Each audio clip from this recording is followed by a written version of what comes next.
And we are live from the mansion. It's been a week. It's been a couple weeks. I hadn't been able to do it. I was busy last week. I'm very sorry to my fans out there. It was a busy week last week. And I didn't get to do the R&R cast on Thursday like I usually do. But tonight is a very special night. We're going to be joined shortly by Stephan Fante. I'm not really sure how to say his last name. We'll get into that. But he is the brand ambassador from Yellowstone Bourbon. It is a great bourbon. It is one of my wife's favorites. We make the Honey Hole. That's the one we make with Yellowstone Bourbon. That's our signature cocktail. It's the bourbon and then the honey simple, and it's a really good cocktail. You can make it at home. We'll go into how you make some of these cocktails with the Yellowstone Bourbon later. But we're very excited about this one tonight. It has been a week. On Thursday night, we were having a party here. And then Friday, I woke up and the city had issues. So it's been a week. We are joined by my pal here, fellow mustache aficionado as well. I had to grow mine out to feel like I fit in with the bourbon thing, you know. I feel like mustaches are big in the bourbon industry. You got to have a mustache in the bourbon industry. It's just a protocol. Well, and I'm trying to fit in, right? I want to fit in. I want to, I want to be cool with the bourbon people. So we're joined by Stephan. Is it Fante? How do you say your last name? Fante. All right. So Stephan is from Yellowstone Distillery. What is it? Limestone Branch, I think, is the proper name. That is correct. It's their Christian name for their distillery, but we call them Yellowstone. So I have this is what we have at the mansion right now. We have the Select, and this is a blend of 4 and 7 year bourbons. There's also the Limited. This one's not available at the mansion, but my wife loves bourbon.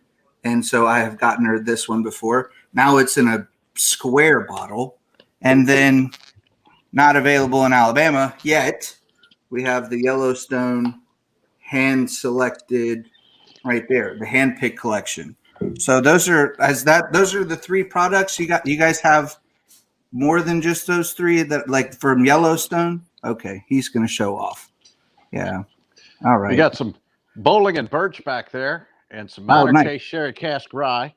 Yeah. Don't forget the minor case rye that's over my shoulder there. That's the number 1 selling thing in our gift shop. Really? Which tells me that all the visitors, about 50,000 visitors a year we get through that gift shop, taste what they want on our bar. They go out and they spend the money on minor case rye. Minor case rye. Okay. Is that available in Alabama? It is.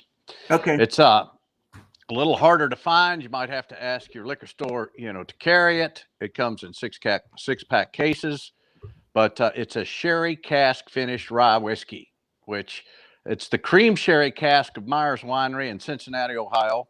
Myers happens to be the oldest winery in Ohio, and it happened to be John F. Kennedy's favorite cream sherry. Myers 44 cream sherry was served after every state dinner in the White House while JFK was president. Okay. That particular cream sherry cask gives it a fruit finish with a fruit nose. Okay. So it's real soft. It's 51% rye. So what do you have to be a rye whiskey? 51% or higher. So it's an introductory rye. 6 points higher in corn, and you would be a bourbon distillate. If you're a bourbon drinker and not a rye drinker, you're going to like this. Okay, that goes into some of the things that I want to talk about. Sweet. So going with the Yellowstone. I see Yellowstone's a 75% corn, 13% rye, and 12% malted barley. That is the Limestone Branch Distillery mash bill. That is white heirloom corn. Yeah. We import it from all the way across the street. In Iowa. No, in Kentucky. In Kentucky. So it's Kentucky corn, because they always talk about Iowa corn being like the best corn. Is Kentucky corn better? Well, we've got a shit ton of corn in Kentucky, let me tell you. Indians taught us how to grow it. We've been growing it great ever since. I got yellow corn on the backside of our property, white heirloom corn across the street, and of course, just over there in Simpsonville, you got the Bloody Butcher corn that Nethery distillery, Jephthah Creed, carries. So in Kentucky, we have all sorts of varieties of corn, and of course, that's where bourbon kind of got its start. And higher corn contents in bourbon relate more toward Kentucky than anything, because a high corn content was what we grew. We didn't grow the barley and the rye and the malt. We brought that in on buckboard and mule. So the majority of the old school stuff back in buckboard and mule days was made with high corn contents. Nice. So you guys, high corn, because it's typically like a lower corn content for a lot of other people. For the novice people out there. I'll tell you, it gets more I'm a complex. novice on this blending stuff. It gets more complex than that. Are you familiar with a rectifier? I have one of those. That's how I process the corn. Right. That's. Or is there something else you're talking about? A rectifier is someone that does not own stills but owns a brand. Okay. So in the history of Yellowstone, there's been 2 rectifiers. Okay. Taylor and Williams was not a distillery. Taylor and Williams was a rectifier. Okay. And Taylor and Williams' president was Mike Dant.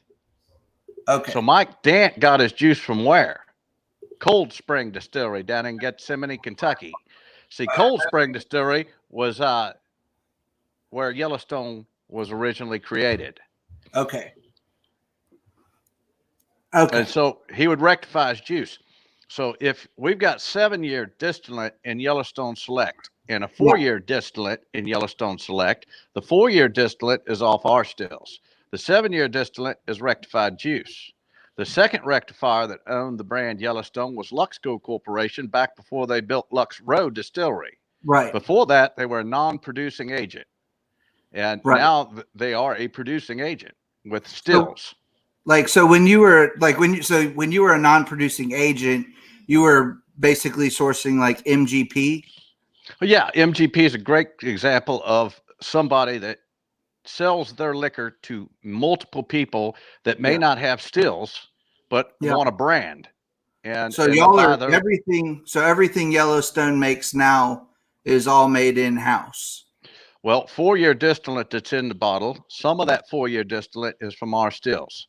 Okay. Some of that 4-year distillate used off of some rectified juice, and the 7-year is definitely a rectified juice. Okay. Which means that it was done off a distillery in Kentucky many years ago, 7 years back, right?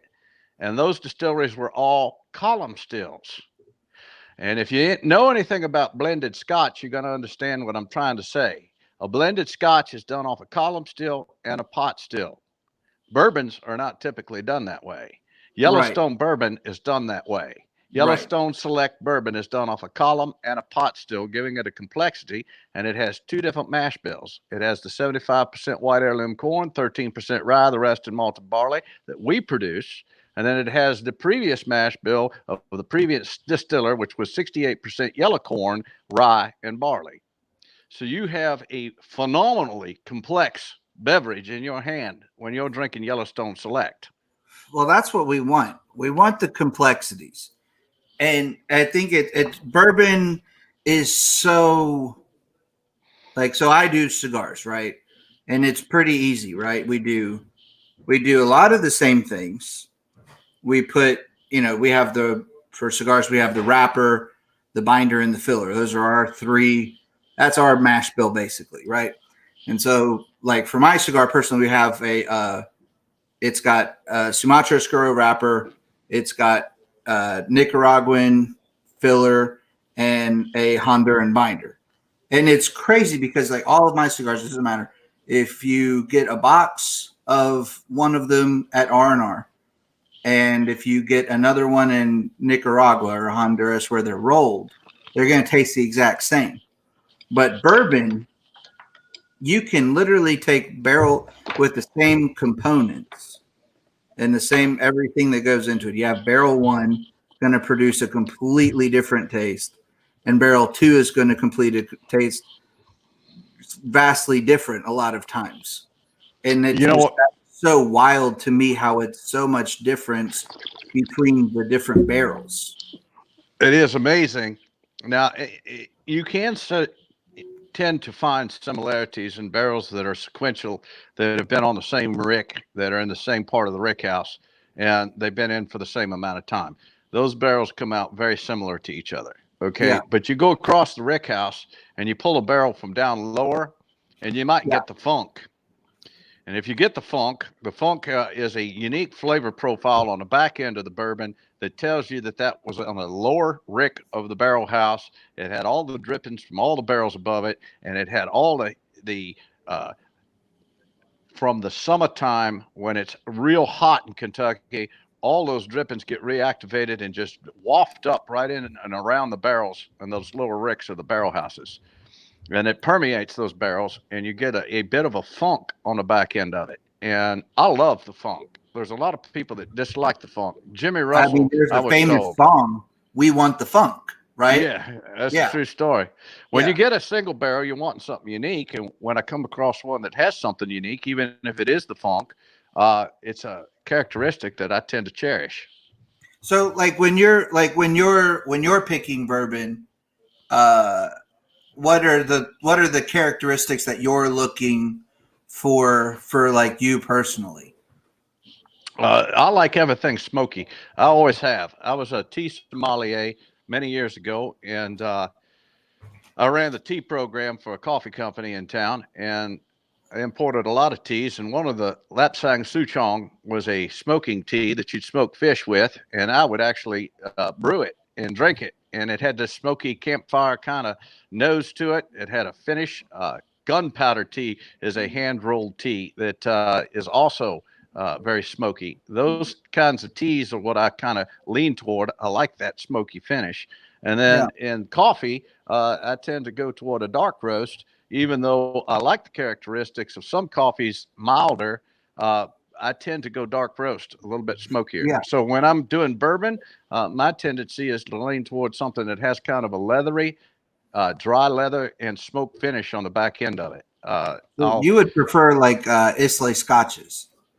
Yeah, I do. I do like those. I'm not so much for Lapsang Souchong. The Scotch Lafrogue. Yeah, Lafrogue would be Ardbeg. Yeah, those are a little bit heavy on it, but I do like. I'll drink them, especially if I got a mild cigar. If I got a mild cigar, I want a smoky Scotch. We definitely have those. So all right, so you guys. I was reading up for this tonight because I gotta tell you, I know next to nothing about bourbon. I am when it comes to the actual making part. So it sounds like you guys do it a little bit different than other people do. Well, we're a craft distillery, and in saying that, there's a lot of craft distilleries that are out there that, you know, I think Willet was a craft distillery till just a couple years back. Wilderness Trail was a craft distillery until this past year, I believe, and they were producing like mega amounts of bourbon as a Yeah, craft distillery. We produced 2 barrels a day. that's not a lot. Most distilleries sweep up off their floors more than we make. Yeah, And it takes us a 10-hour shift to do 10 hour, 24-hour shift to do 2 barrels a day. 10-hour yeah, shift does a barrel. And so it's a second 10-hour shift that does the second barrel. And there's about 2 hours on each end of those runs that are cleanup. yeah. But So we're expanding. We are going bigger. We've got some stills on order, and these particular stills are Vendomes, which are the finest still manufacturer in the world. Is Vendome, and it's right here yeah, in Louisville, Kentucky, about 3 blocks from where I'm at right now, sitting. And nice. they do an incredible job on their stills. They're very expensive. We Yeah, call them the Rolls Royce of stills because that's what they cost, as much as a Rolls Royce. Uh, I can and imagine. we're putting 2 of those in. We just upgraded our gin still from a 35-gallon gin still to a 55-gallon gin still, and we're making this Bowling and Birch gin, Yeah, which is phenomenal. yeah, And I know most people are bourbon drinkers, but when they get a passion like Mr. Beam has, yeah, and I say his passion is plants because he's a Purdue University graduate, master degree in landscape architecture and horticulture. And he put yeah. that master degree with a master distiller, and you get all sorts of awards for your Bowling and Birch gin 6 months when it hit the shelf. But that's gins are a big thing. I've noticed that a lot of the upstart, not to call you guys an upstart, but like No, whenever, it's like we just got a new distillery up in Birmingham, and basically, I guess while they're waiting for their juice, uh, they were doing a lot of places do they do the gin and the rum because that's typical. Like you can make that and sell it, or moonshine. You can make that and sell it to get you to the point when you have to wait 4 years basically before your first batch of juice is ready, right? yeah. And we started out with this product right here, which was corn whiskey. Yeah, That's where the distillery started out. And 6 months after he turned the stills on, he took his first gold medal. That's our first run of that product from yeah, the distillery. I still got a little shot of it for emergency purposes. yeah, So yeah, we started out in corn whiskey, and then we moved into Sugar Shine, which was a traditional Appalachian moonshine, and it got us recognized. I tell you, one of the people that recognized it was Tim Smith from the show Moonshiners. mm-hmm. Tim Smith came to the distillery, and he went through unannounced. Probably didn't even know who he was the first time he came through. Second time he came through, he kind of got recognized, and by the third time that he came back, he said to Steve Beam, "You're making the most realistic moonshine, the real deal. If this was Yeah, in the Appalachian Mountains, I'd think I was drinking straight off of the still. yeah. Sugar Shine is the real deal, and I want to go legal with my Climax Moonshine." So he engaged Steve Beam to take him legal off of his DSP. We were the rectifier. Well, he was the rectifier. We were the distilling producing agent. So That's we cool. produced Climax Moonshine. Yeah, that's really cool. That's really cool. See, this is absolutely fascinating to me. All of this stuff. I think it is so cool. So when you look at the mash bills, um, and all of the differences, like what all goes into uh, a mash bill? Because like there's so many different ratios out there, right? How do you choose what grains to use? Because you know, versus I guess wheat versus corn. I guess I think like Buffalo Trace is real wheat heavy, and there's a couple others like McKenna that's real wheat heavy, and then y'all are very very corn heavy. What's the I don't really, but how do you choose what grains to use in the ratios? Well, I tell you, we have a Connex container, and that Connex container is filled with experimentals. Okay. And the experimental collection is limestone branch bourbon distillates, like this one right here.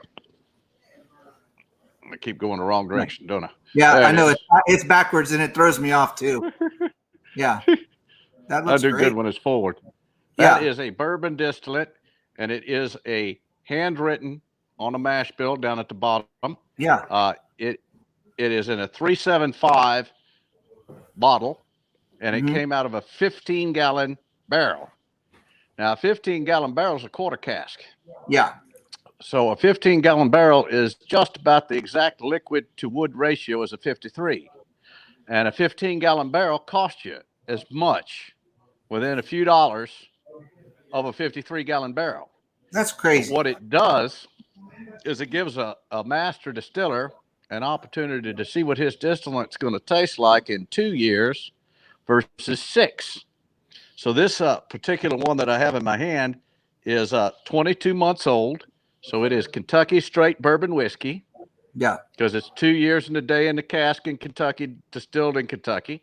If Yeah. I had left that in the cask for 4 years, then I could have gone with bottled and bond, done in one season with one distiller, and this could be a bottled and bond from our distillery out of a Okay. 15-gallon barrel. That 15-gallon barrel produces an incredible flavor profile, but it's not identical to the flavor profile of a 53. But Right. for a master distiller, he can see a view into the future as to exactly what his distillate could taste like in just 2 years. And if it's real popular in our gift shop, because that's where we sell these single barrels, so we sell a ton of wheated. If we sell Yeah. a ton of wheated, what's the plan?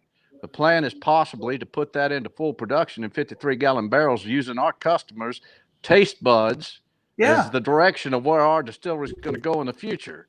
So That's to smart. answer your question, we have all sorts of mash bills in that Connex container, and we Yeah. sell them through the gift shop. We have a rye. It's 100% rye.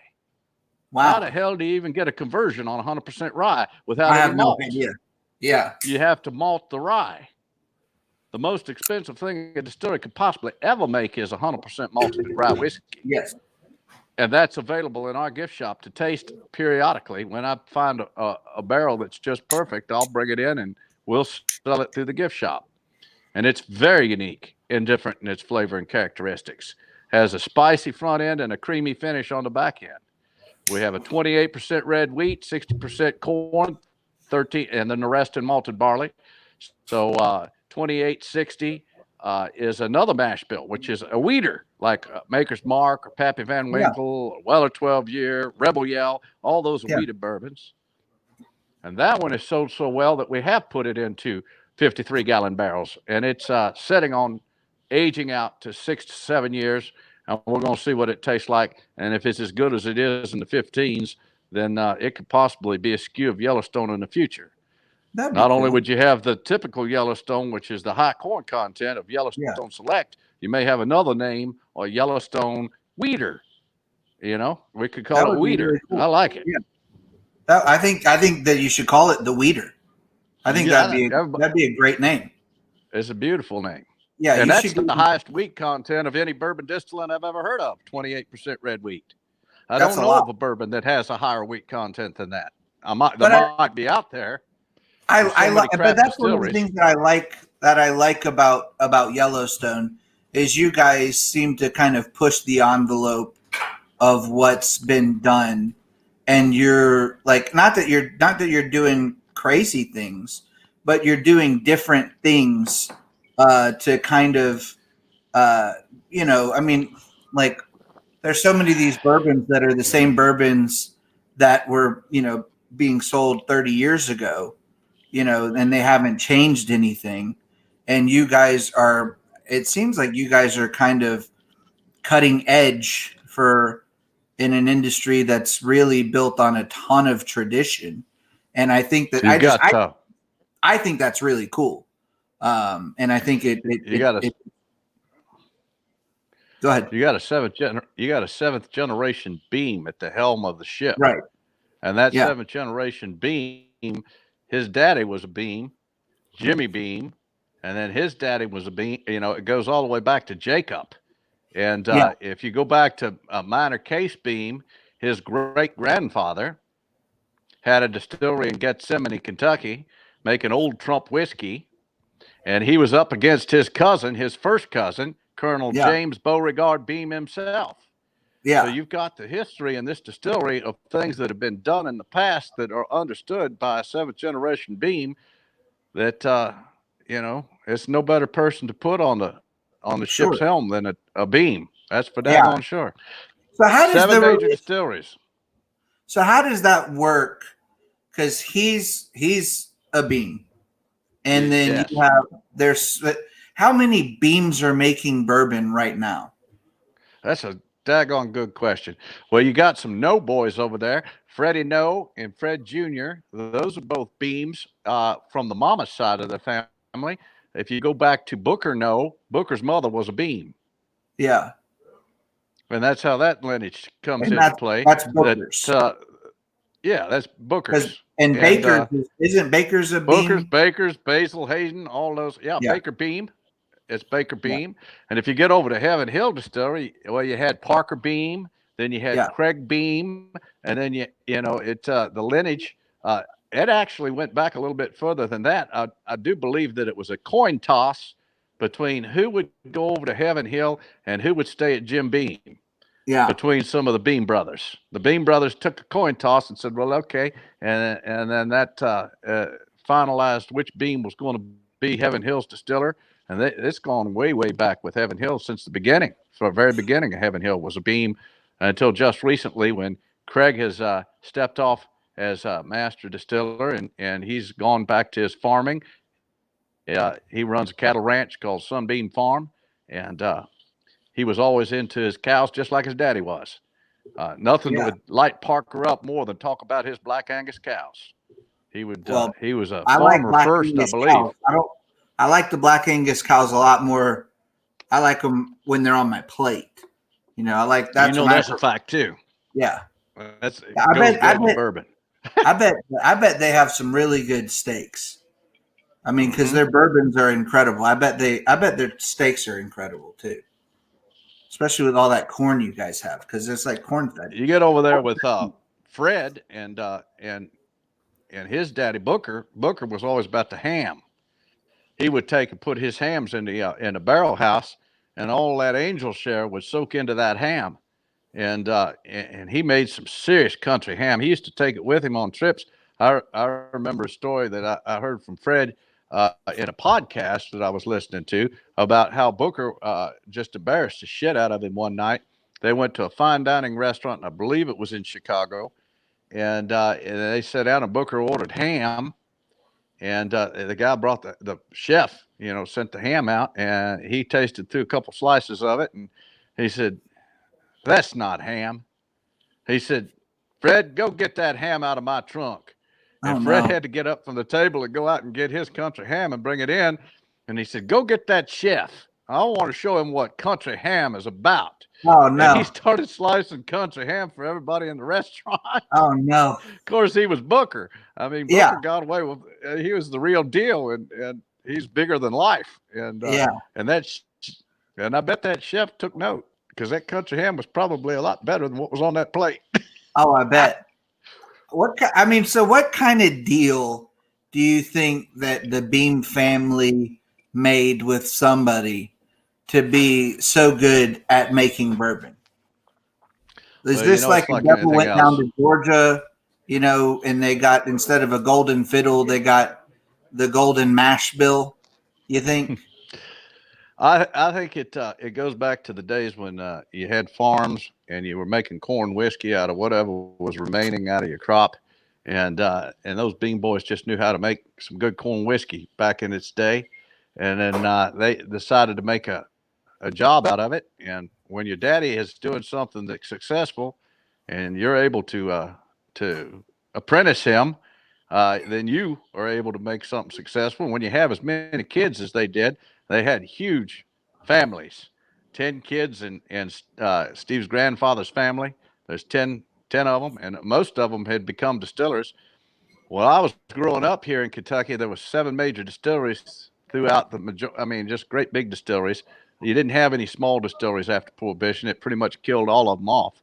And there were 7 of them that remained, and 6 out of the 7 of those distilleries employed a Beam as their distiller or master distiller over the years. And I relate 68 different bourbons, and I'm sure it's more than that, back to a Beam family distiller, and now it's growing because we all Beam founded distillery ourselves, Right.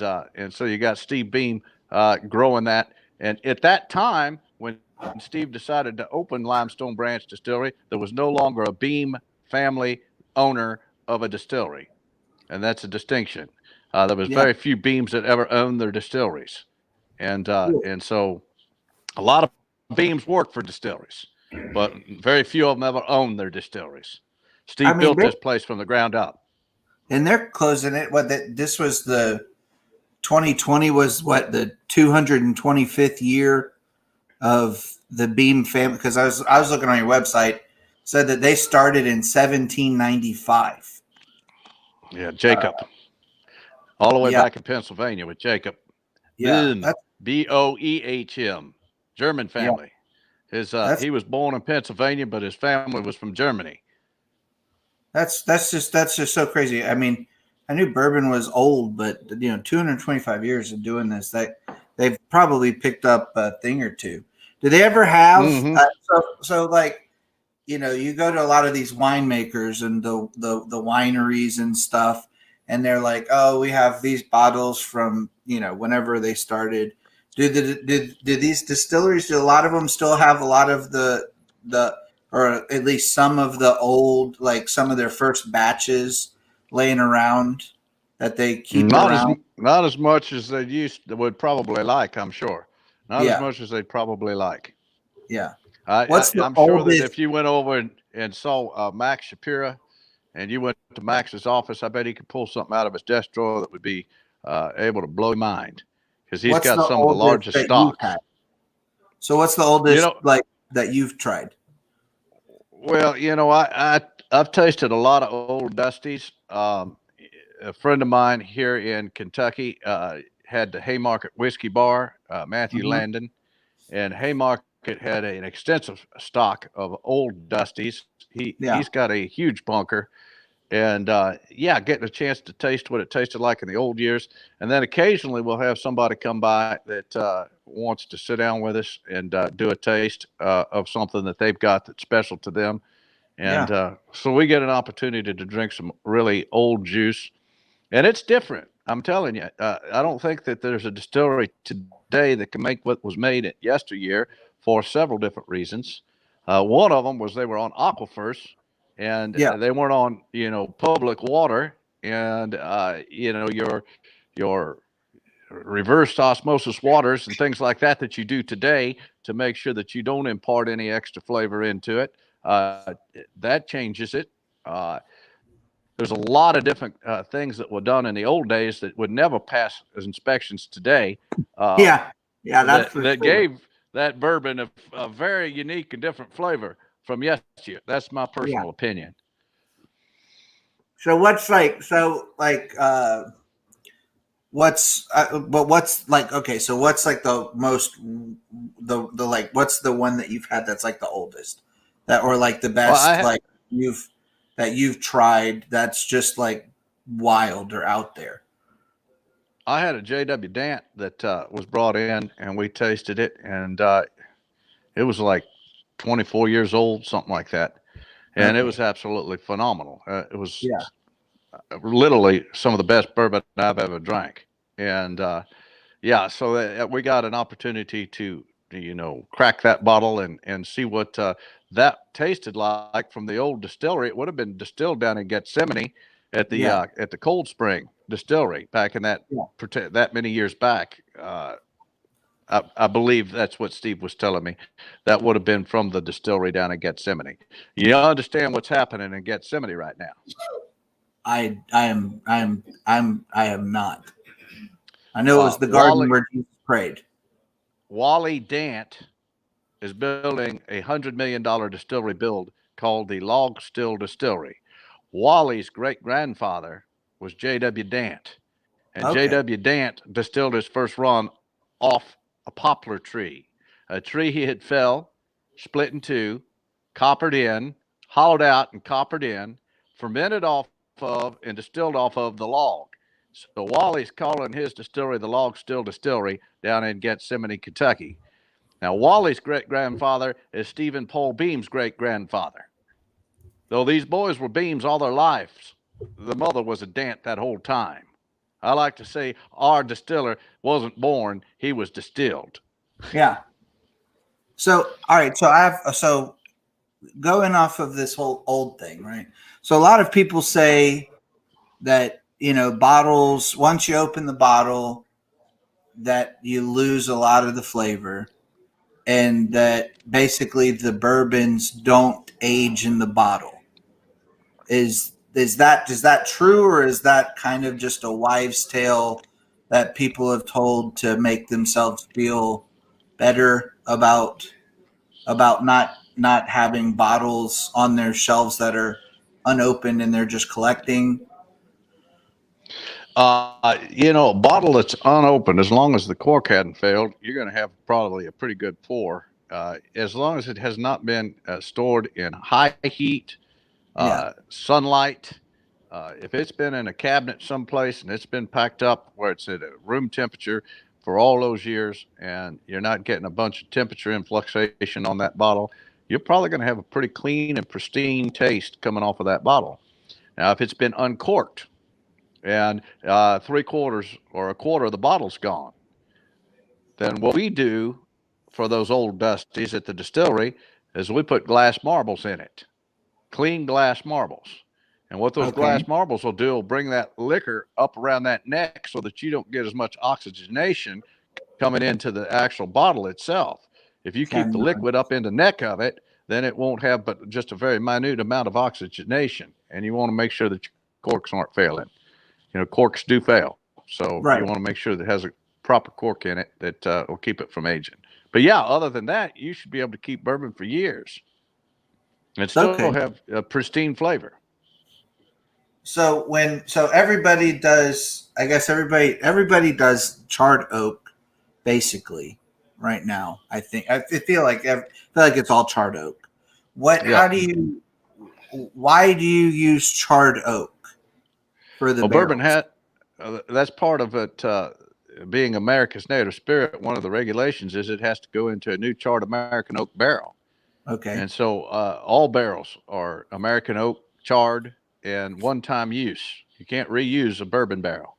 It's not the Tennessee whiskey. Tennessee Yeah. whiskey can be done in a used bourbon barrel. You can only use it one time. And so a lot of people have their preference on char too. If you talk Mm-hmm. and you visit the cooperage there in Lebanon, right up the street from us, which is a highly recommended tour, you come down and you go into Independent Stave and you get to tour and see how they fire the barrels, how they build them, how they tear them apart, how they repair them. The hardest working job in the entire bourbon industry is Cooper. I mean, they're building these barrels at phenomenal amounts and quantities, up to 800 barrels a day for somebody that is extraordinary in their craftsmanship. They have done that many barrels in one day, just a single group of guys. Amazing to me that you could bring up that many barrels. Yeah. And then the distiller decides what kind of the char is going to be. He'll, do some different things, probably do some experiments. They have an entire experimental facility at Independent Stave. I did a tasting panel with them. I was brought on board by Andrew Webrink, and we went down and I tasted bourbons that were coming out of spiral cut barrels. A spiral cut barrel adds a little bit more surface area for the actual alcohol to penetrate the wood. And then we did some toasted barrels. And Independent Stave in Missouri does what we call specialty barrels. And so Independent Stave in Lebanon, Missouri is where we get our barrels, because the Yeah. Yellowstone barrels are toasted first, which is a slow flame inside the barrel for a long period of time where it just toasts it like the outside of a marshmallow. And then we take and put a 3-char on top of that toast. And so Yellowstone is being finished in specialty barrels from Independent Stave, Missouri, toasted and charred at a 3 level. That's I'm learning everything here because I wouldn't have known that. Because that's become, the toasted barrel has become kind of the new, that's become a popular item for a lot of people. It A adds lot a of people, layer of flavor to the bourbon that you just wouldn't get if you didn't. yeah, yeah, because they Elijah Craig, they just came out with their toasted barrel. Michter's was doing the toasted barrels that have been very popular. So Maker's that Mark does a French oak stave. Maker's Mark puts Maker's 46. They put the French oak staves in after they open a barrel of Maker's and add it for an additional 6-8 months. I'm not sure exactly how long, but that gives it a unique and different flavor profile from Maker's Mark. Just and adding then those there's staves in there. and then there's like, but there's so many different barrels uh that a lot of people they finish. So you have to be can it so you have to age it in the oak barrels, but can you put it in a different barrel too? If you Like do, it's called a specialty bourbon. At that point, at the moment that you add it to a different barrel, it's then considered a specialty bourbon. And in doing so, you can no longer put an age statement on your bourbon. So if you're putting a 12-year-old bourbon in a French Armagnac cask and you're yeah, aging it out after the dump of the Armagnac and you're aging it out for additional 6 months to give it unique and different flavors on the back ends of it, uh, you're then going to call it a specialty bourbon and it will not have an age statement. that's okay. So and your stuff is all 4 to 7 years. Are you so y'all are coming up on your, you opened in 2012, or I guess it opened in 11. You broke ground. So in a year and a half, y'all are going to be at 10 years. Are you guys having some 10-year bourbon hopefully coming out in the next couple of years? Well, you have to understand that we started the distillery doing what? Moonshine. Yes. So those first years, we didn't put back too much bourbon. Right. But yeah, we do a little bit deeper dive into Mr. Beam's expertise in blending and doing and his finishes and things like that. He stretches himself once a year with a limited edition. And some of those limited editions have been 9-year-olds and 9 and 12-year-old mingles, and it just depends on what he's into that particular year. Sure. This past year, 2020, it was finished off in French Armagnac casks, which is what I brought up earlier. Uh, Armagnac is a cognac, but it's from the region of Armagnac. It's a little harder to come by and a little more expensive. So he Right. used those casks once they were dumped and finished his 2020 limited edition in that particular cask, which gave it a phenomenal flavor and finish. And so that bourbon was about 10,500 bottles, and it was released, and it's one-time release, never to be made again. And the Black Label limited edition that comes out in the fall of the year, and he always tries to do something Not special. this one. Yeah, that one. Yeah. Which one is that? 18, 19? This one is the 18.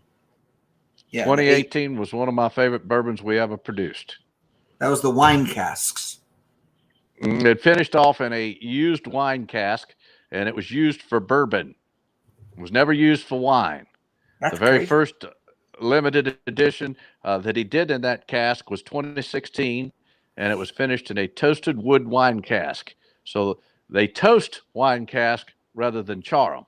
So he took a brand new toasted wood wine cask, put his 2016 bourbon in there, and aged it at an additional like 9 months, and it gave it a toasted wood finish like no other bourbon I'd ever tasted. Well, what did he do with the cask? Well, he took it back to the cooperage and had a one char fired over top of that 2016 bourbon that had been cask, embedding it into the wood right after the dump, and then put the 2017 limited in that cask. That was bourbon on bourbon. Once he dumped that cask, once he finished with the 2017, he took the cask immediately back to the cooperage, had a 3 char fired over top of it. The gold medal award winning 2017 bourbon was embedded in with the 16. So the 2018 bourbon that you have in that cat is a bourbon on bourbon on bourbon. The complexities of which I've never tasted before. That's an incredible bourbon. My wife drank it real quick, so it was real good. She loves it. I don't blame her a bit. And I mean, Yellowstone's become one of our favorites around here. Mostly because the reason that we got into it was because of the Yellowstone show, right? Which is a fantastic show. I don't know. We've got a big spend on that show this year for commercials, and we did a spend on it last year. What we found out was the largest growing segment in the whiskey and bourbon buying is women. And who knew that when Kevin Costner would be on a show that they'd swoon and buy all of old bourbon? We ran out of glass within the first 6 months. Well, that was about 8 months into the year. We were completely out of glass. We couldn't put any more bourbon anywhere because we had no glass to put it in. So this year we've doubled our orders on our glass, maybe even tripled them. I'm not sure. And we are advertising on the show again this year. So you will see our commercials in the front end of all those episodes. Well, and I was bummed because we were watching it, and he grabs a bullet. I think he grabbed a bullet bourbon, and I'm like, man, like if we need him. He did that. He did that. We got to get somebody to get. That's a fact. Yeah. So the show, that's really, I mean, I shouldn't be surprised. I think that it's the women demographic for a lot of things is changing a lot. We see it in the cigar industry a lot. I have a lot of times I'll have a pour on the porch with a few guys and their ladies, and those ladies will fire up a cigar right alongside of us and enjoy the heck out of it, and proud for it. I am too. I mean, my barrel strength bourbons. Yes, they're not drinking that light stuff. They're drinking the barrel strengths, and their palates are more sophisticated than ours. They truly are. They taste more nuances than we can taste. They smell better than we can smell. They make fantastic. My wife's giving me a look right now. Yeah. My wife's giving me a look. She could probably break a bourbon down farther and deeper than I could. And I've been doing tastings for, I don't even know how many decades of years. Yeah. It's just crazy because, I think that like whenever we're at our cigar trade shows, I'll tell people that, hey, my wife wants a cigar, and their natural inclination is to give her like a flavored cigar or a mild cigar, and she prefers really full body Maduro. Sure. Yep. Yeah, she does. And when it comes to drinks, she's never been like a fruity cocktail type girl. She wants, she loves the other Lux Row products, the Old Ezra 7-year cask strength. That's one of her favorites. And she loves Yellowstone, but she likes higher proof. She likes higher proof bourbon. Like right now, I think she's drinking that 115 proof handpick collection that you guys did, I think, for a New Jersey. I had to order it from somebody because we don't get it in Alabama. Alabama's not good. Alabama is not the home of the free for bourbon. I know that's a fact. I met with the Alabama Control Board myself, and we placed our stuff in a lot of locations, pretty much the entire state of Alabama. When they say it's good, it's good. If they say it's bad, you're out. Yeah, it's tough, That's the man. way it rolls. It's Control really states. tough. Yeah, it's really tough here. So so when you're aging it, what do you think is the like? Is there a when you're aging bourbon? Is there a you should age it as like what's the ideal age? For bourbon, do you think, or is Yeah, there? well, there is to an extent. There is. 6 years is a phenomenal age for any bourbon. Okay. Anything past 6 years, you may go south and you may go east, Yeah. meaning it might get better, it might go worse. If you go to 8 years and something has gone bad at 7, at 8 years, it might come completely back around and be phenomenal again. So bourbon is not like wine. It depends on where it is at the stage it's in and when you want to pull it. And that's where your barrel house manager really comes into effect. He tastes through these things and finds them at their perfect stage, and then pulls the barrel at that stage and uses it for whatever its gonna end purpose is gonna be. And then some of the barrels so like barrel A is ready at 7, but barrel B might not be ready at 7. What That's happened? correct.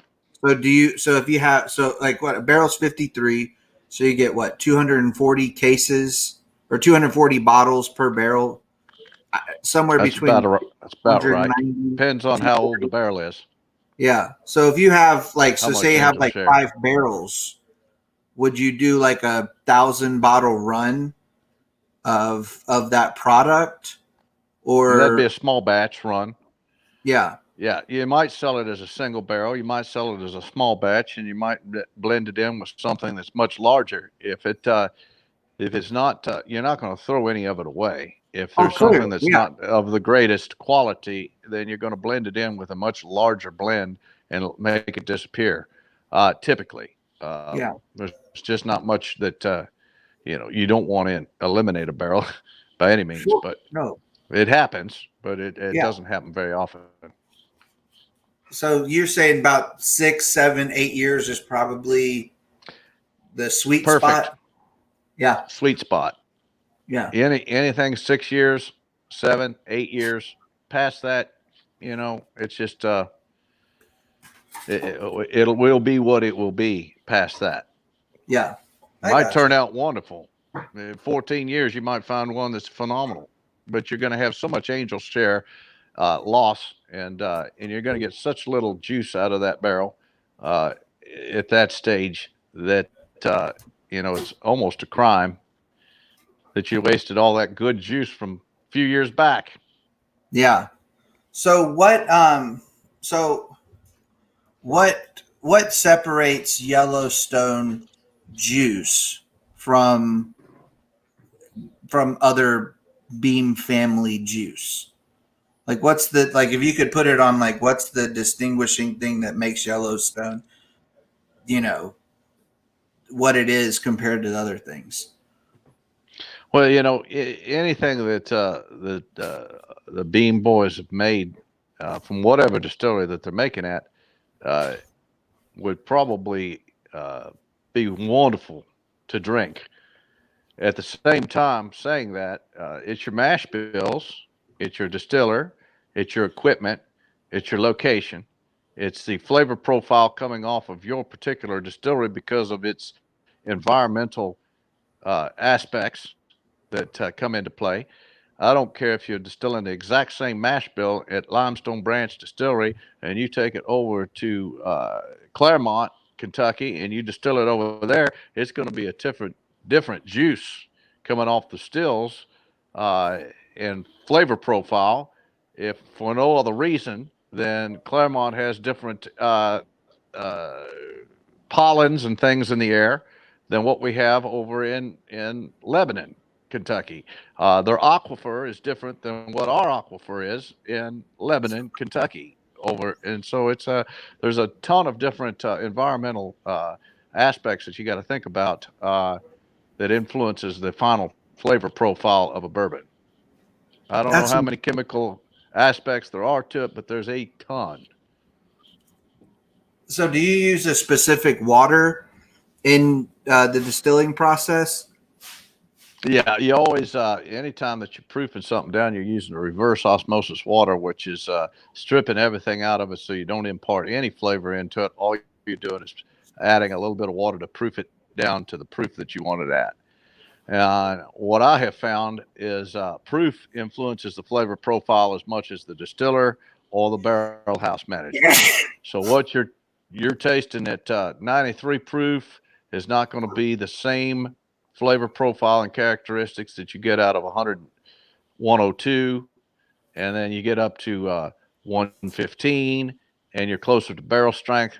You're going to turn the volume up each time you go up, and all of the characteristics of that barrel are going to pop when you get up there to those higher proofs. And sometimes Right. they pop good, and sometimes they pop bad.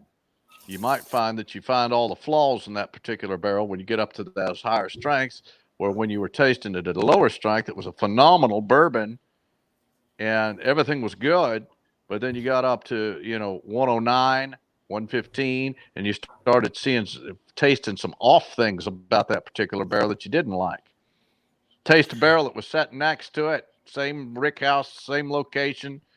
You taste it at 102, and it's not any good at all. It's just weak and watery, and you don't have any flavor characteristics. You turn the Right. volume up, you go up to 115, and all of a sudden, that's a phenomenal freaking barrel. So Right. proof influences the flavor profile dramatically in anything that you do in bourbon. And I've always found that fascinating. And we typically, like I typically at R&R, when I typically try to start people off at lower proof, and that's why one of the things I like about the Yellowstone is that is a 93, which is I think a real sweet spot for somebody that's getting into bourbon drinking. That they don't that they a lot of times people will drink it and they'll say, "Man, that's some fire water." And I think the 93 and 86, 90, basically that's kind of the sweet spot, I think, for the beginners. Because you don't, it's like with cigars, I don't want to give somebody that's never smoked a cigar before. I don't want to say, oh, why don't you try this, double Ajero Maduro, because they're gonna get sick and they're gonna say, oh, this is too strong and not like cigars and probably not come back. But if I start them off in something, lighter, easier to smoke, and that's, I think bourbon, there's a lot of similarities between the two there, and it's very cool. The how well bourbon and cigars go together. And I always tell people, ask me all the time, what bourbon should I drink when I'm smoking a cigar? And I always tell them, well, truthfully, you should or you should drink the bourbon that you like the most while you're smoking a cigar. But but this is what we like. So it's a very cool thing. I like to smoke opposite of what I'm drinking. If I Yeah, am drinking a very barrel strength bourbon that's really full flavored and strong in its characteristics, I'm going to go with a light cigar. And if I'm drinking something that's light, like Yellowstone, and I might go with something a little darker in the cigar that's a little bit more spicy. I like to go to the opposite ends of what the beverage is giving me versus what I want for the cigar. yeah, that makes sense. That makes a lot of Yeah, sense. It's it like, enhances it. yeah, it's like people that like milder cigars and they want a really strong cup of coffee with it, because Yes. it enhances. Yeah, that makes a lot of sense. So when you're picking out bourbon, what are what are you like? What do you when because you're like a god about bourbon. Like, what do you look for when you're picking out bourbons on the shelf if you're trying to find a new bottle to start drinking? Well, reviews on it. Some of it is toward the reviews as to what people have said that they like or dislike about it. If it's popular, I want to try it to see why everybody's raving about it. So I'm going to grab a bottle of stuff that's pretty flavorful, and then there's other things that are unique that I've heard other people in the industry say, hey, have you tried this McKenna 10-year? This Yeah. McKenna 10-year is my favorite go-to bourbon. And when that happens, well, I got to get me a McKenna 10-year and see why they like it so much. And Yeah. yeah, and then you know they podcast it, and you can't find it anymore. Yeah. That happens a So lot, man. yeah, Yeah. then there's like Johnny Drum. I mean, Johnny Drum is a wax coated, similar to what Maker's Marks does. They dip it in wax, and it's a Willet product. And Yeah. most people don't recognize it as a Willet product, but that's one of my go-tos. Like it a lot. Yeah. If you figure And out that's, what's your mash bill that you truly like the most, too, is a big deal. Uh, when you're drinking a bourbon, always try to find what the mash bill was on that particular bourbon, so that if you really like it, then you can go to the next distillery and say, "Hey, you got any high corn content bourbons? I really like Yellowstone Select, and it's like 75% corn. Do you have anything that high in corn?" And yeah. then you taste something from another distillery that's of that high of a corn content, and because you've already liked Yellowstone, you're probably going to already like what Yeah. they're producing. Not Well, and that's what I necessarily, like but about. probably. I always like it when they put when the bottles have the mash bill on it. I think that's cool. That way, Yeah, yeah. Oh, I think majority of our stuff does. yes, yes, and that's good because you can go and say, like you said, go say I prefer wheat bourbons. I prefer corn bourbons. And Yes, rye, like heavy rye. Let's go with I've high seen, rye content. yeah, I've seen like what you were talking about with the reverse osmosis. I've seen even people start talking about the water that they're using. I guess like charcoal filtered water is becoming kind of a thing for some distilleries to give it a little bit distinct flavor. I think New Riff, uh, their bottled in bond, I think was with the charcoal filtered water. That's Uh, interesting. I got to get yeah, over there and check them out again. yeah, and that like the Party Source people. Uh, Mm-hmm. they are. I went there one time when we were up there in Cincinnati because we're big Reds fans. And unfortunately, we're big Reds fans, but we're big Reds fans nonetheless. But we went up to the Party Source, and it was like a damn Walmart. And this was like right after they had just built the distillery. They didn't even have their bourbons yet. They just had whatever they were making at the time. But that place is unreal. They have a big cigar selection there. They're one of the biggest cigar retailers in the U.S. They've And got it's a not. great guy in there too. Yeah, He's yeah, very but sharp with his cigars. I've bought yeah. cigars from him before, and they just came down last week and bought a barrel of Yellowstone, so that's going to be in their store here very shortly. Well, I'll have to go up when it's available. But R&R, I believe R&R is going to be having their own barrel here later in the year. So Awesome. when I go pick my barrel, what do I need to be looking out for to make sure that the R&R barrel is one of those podcasted barrels so that I sell out of the R&R barrel? Well, you want to take and come to the distillery, do a hand picked barrel, Yeah. and you and I'll go through and pick the barrel together. All right.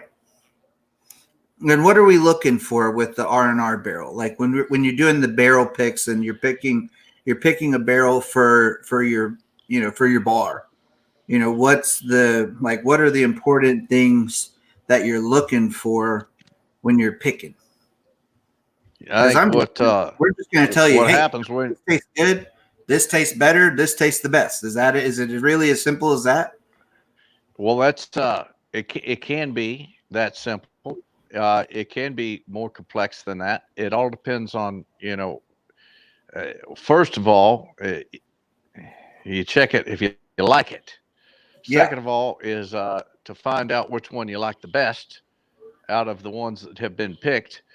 But third, you have to understand that all those barrels were picked by Steve Beam and myself. And so they've already been picked through as being of the highest quality of the barrels that we have going toward a blend and set aside for the barrel program. So you're not going to find a dog in the hunt. All of them are going to be good. And you're just going to try to pick the best one out of the best.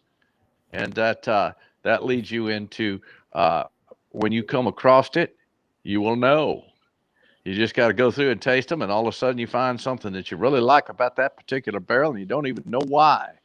And then you kind of taste it again, and then it starts showing, well, it does have a little of that smoky flavor I like on the back end. Okay, it's a little bit dry. I like that too. A little, it's got that leather-esque taste to it, and yeah, and it just comes to after tasting through the selection, you dwindle it down to the finest of what you've got, and that's the barrel.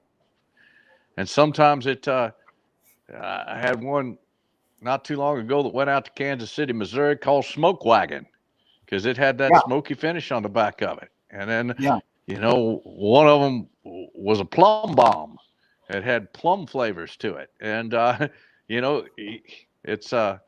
it just shows up, and it's amazing when it does that. And it's always a good when it really, when it shows itself like that. Oh, that's cool. I didn't know I could do that. This has been awesome. I have learned a lot tonight. Have you learned a lot tonight, babe? I've learned a lot. Yeah. This has been really cool, man. I'm really excited about about coming up there and actually seeing what all you've been talking about tonight. And we're hoping to get up there hopefully when COVID calms down some. Steak Saban says he learned a lot tonight. Thank